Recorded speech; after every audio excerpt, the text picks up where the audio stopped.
அண்ணாமலை இவங்கெல்லாம் கூண்டு கிளிகளாக இருக்கிறார்கள், நாங்கள் பாடும் குயில்களாம்.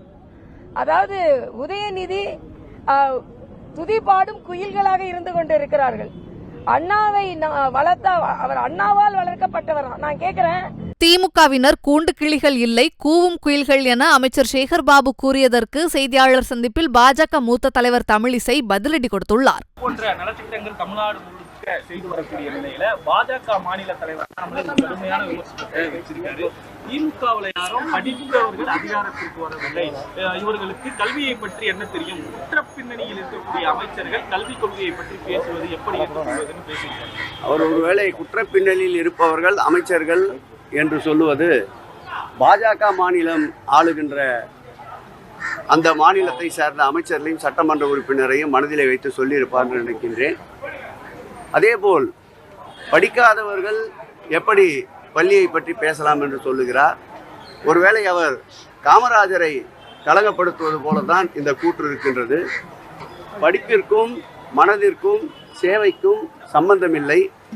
மனதார மனிதாபிமானத்தை கொண்டிருப்பவர்கள் யார் உயர் பதவிக்கு வந்தாலும் மக்கள் சேவையை தலையாய கடமையாக ஏற்று செயல்படுவார்கள் என்பது அண்ணாமலை போன்ற தற்கூறிகளுக்கு தெரியாது.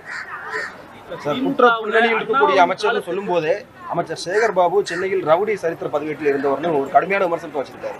அவர் அண்ணாமலை அங்கே டூ போலீஸு லஞ்சம் வாங்கின பேர் வழின்னு நான் கூட கடுமையான குற்றச்சாட்டு வைக்கிறேன். ஆதாரம் எல்லாம் எது வேணா வாய்ப்புழுத்தோ மாங்காய் புழுத்தோ பேசுவதெல்லாம் பத்திரிகையாளரும் அதை திரும்ப சொல்வது எப்படி நியாயம்? ஆதாரத்தை காட்டி அவர் குற்றச்சாட்டு சொல்லியிருந்தால் நீங்கள் கேட்கலாம். போகிற போக்கில் ஏதாவது வாரி தூட்டி விட்டு போனால் எப்படி முறையாகும்? அது ஆதாரத்தை காட்ட சொல்லுங்கள். திமுகவுடைய அண்ணாவின் காலத்திற்கு பிறகு கூண்டு கிளியாக உள்ளனர், அவர்களுக்கு மக்களை பற்றி ஒன்றும் தெரியாதுன்னு சொல்லியிருக்காரு. அண்ணாவால் வளர்க்கப்பட்டவர்கள் கூண்டு கிளி அல்ல, கூவும் குயில்கள். இந்த இயக்கம் என்பது விதையாக பேரறிஞர் பிறந்தகை அண்ணாவால் விருட்சமாக வாழும் மனித புனிதர் கலைஞரால் இன்றைக்கு மரமாக அன்பு தலைவர் தளபதி அவர்களால் வளர்க்கப்பட்டு பல கோடி மக்களுக்கு நிழல் தருகின்ற ஒரு இயக்கமாக இந்த இயக்கம் இருக்கின்றது.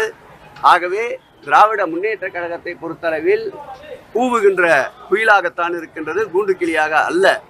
இதற்கெல்லாம் ஊசிப்போன பண்டமாக இருக்கின்ற பாரதிய ஜனதாவை 2026 மக்கள் தூக்கி எறிவதற்கு தயாராக இருக்கின்றார்கள். இன்றைய காலகட்டத்தில் மக்களை சந்தித்து மக்களுக்கான நல்லவை செய்கின்ற ஒரே கட்சியாக பாரதிய ஜனதா கட்சி இருக்கிறது. அண்ணன் சேகர் பாபு இப்பதான் நான் பார்த்தேன். நேற்று சகோதரர் அண்ணாமலை இவங்கெல்லாம் கூண்டு கிளிகளாக இருக்கிறார்கள், நாங்கள் பாடும் குயில்களாம். அதாவது உதயநிதி துதி பாடும் குயில்களாக இருந்து கொண்டிருக்கிறார்கள்.